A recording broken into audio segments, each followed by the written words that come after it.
I want to laugh at why Nikki Haley didn't answer your question, which is about looking at families in the eye. In the last debate, she made fun of me for actually joining TikTok while her own daughter was actually using the app for a long time. So you might want to take care of your family first. Leave my daughter out of your voice. Your adult daughter. The next generation of Americans are using it. And that's actually the point. You have her supporters propping her up. That's fine. Here's the truth. You're just the easy scum. answer is actually... You're just scum. You're just scum. Here's the thing. She started this with him in the first Republican debate. He did not go for her throat. He did his thing. He came up there, said his points. She went after him because he criticized the sacred cow of Ukraine. And he said, okay, fine, it's war. And she doesn't like it when people fight back and take shots back at her. It's not how this works, sweetheart. You want to be president, it's going to be a lot worse than that. You can't stand up to a skinny Indian kid? How the hell are you going to stand up to Russia or China or Hamas or ISIS or whoever? If you think Vivek bringing up your 25-year-old daughter being on TikTok makes him scum. Also, scum. You're running as a Republican. Have you ever referred to anyone on the left as scum? Anybody? Have you ever referred to anybody as scum?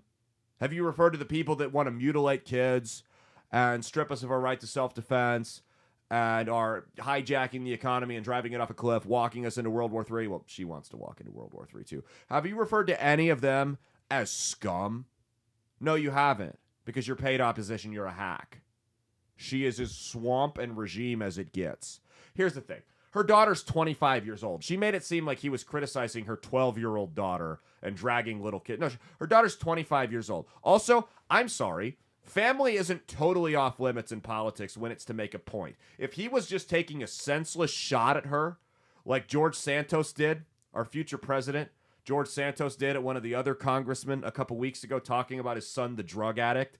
If Vivek was just like, yeah, your whore daughter flaunting her tits around on TikTok, look at that slut. Get her off of there. You're going to sit here and run as the family values candidate. That would be a low blow. I would agree. But no, it's relevant.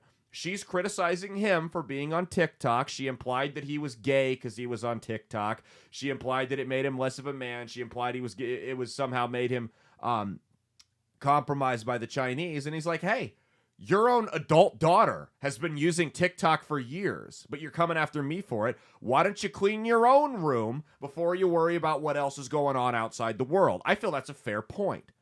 I don't know. The more I hear about this woman, the more I cannot stand her. Seriously, when he said Dick Cheney in 3-inch heels, he wasn't wrong. She is. I feel like the move from Biden to her is so lateral. We might as well just keep Biden, because when he walks us into World War III, at least it'll have been an accident and not on purpose. Because, yeah, Biden, his incompetence and inability to deal with shit is going to stumble us into World War III. Nikki Haley is 100% Hillary Clinton's stone cold killer intent on getting us into World War III. I seriously, as much as I hate Biden, I would not vote for Nikki. I wouldn't vote for Joe Biden either. I'd vote for RFK, the political outsider. Or I'd write in Chank. The Chank train keeps chugging.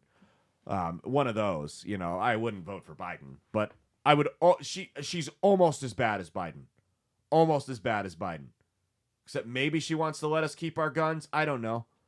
Maybe she wants a little bit lower taxes. It really doesn't matter what the tax rate is when we're getting nuked, though.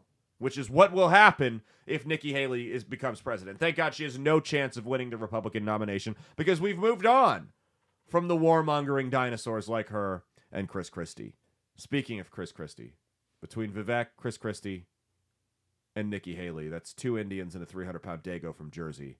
That stage must smell so bad.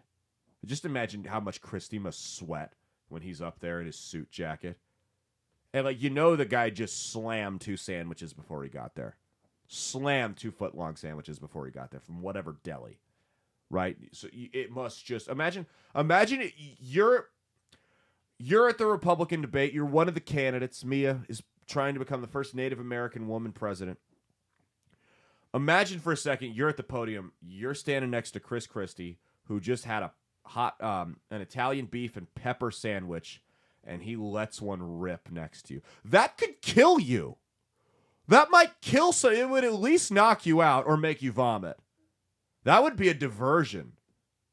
Imagine, someone, Vivek's going at Christy real hard, and he's right next to him, and Christy just farts, and Vivek just projectile vomits all over the stage.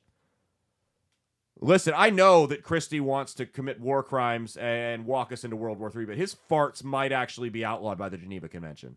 That might actually be illegal. All right.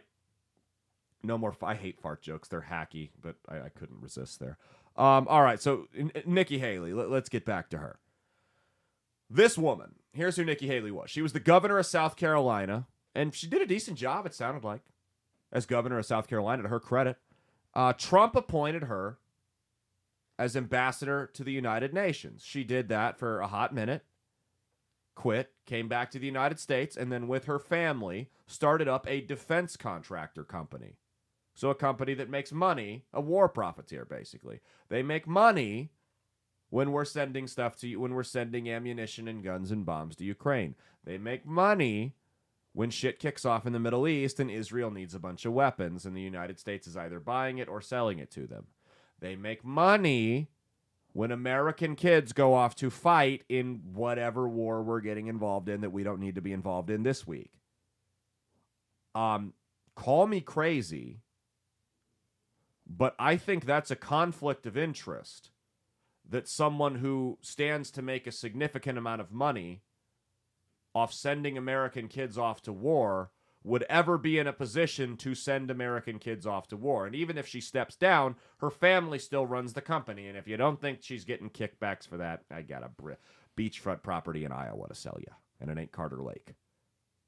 So call me crazy, but I don't think that someone who could make money, a significant amount of profit, off sending your kids off to die should be able to pull the trigger and send them off to die. Call me crazy. I feel like there's a little bit of a conflict of interest there. Just a little bit. Just a little bit.